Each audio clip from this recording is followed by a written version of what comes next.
Come gli incendi estivi si infiamma nuovamente il mondo del prosecco, una realtà vicina al miliardo di bottiglie vendute, di successi costanti in tutto il mondo, ultimo l'aumento importante di importazioni nei feudi millenari della birra, con un più 127% a valore per i popoli del Regno Unito, Londra in testa. Facile capire quindi come questa gallina dalle uova d'oro, che ha cambiato economia ma anche paesaggio del Veneto, marca Trevigiani in testa, faccia gola a molti. O che si siano ingrossate le file di chi è convinto che il mercato mondiale non debba essere affrontato disperso in tre consorzi ma in un'unica denominazione. Ecco allora il codice di autoregolamentazione mandato ai tre CDA dal Ministero, con tre provvedimenti da controfirmare, quello che cancella il termine superiore alla DOCG Conegliano Valdobbiadene, che di fatto livellerebbe le colline alla pianura. Del fatto, la DOC oggi in un comunicato ha deciso di non rilasciare dichiarazioni.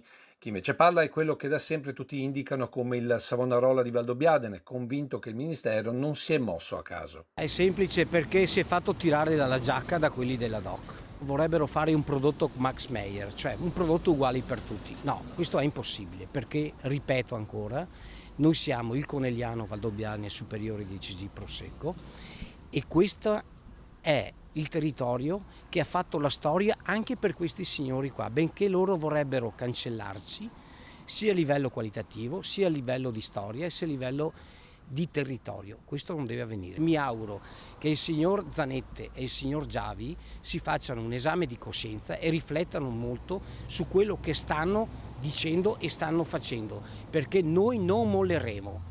La nostra identità è sacra.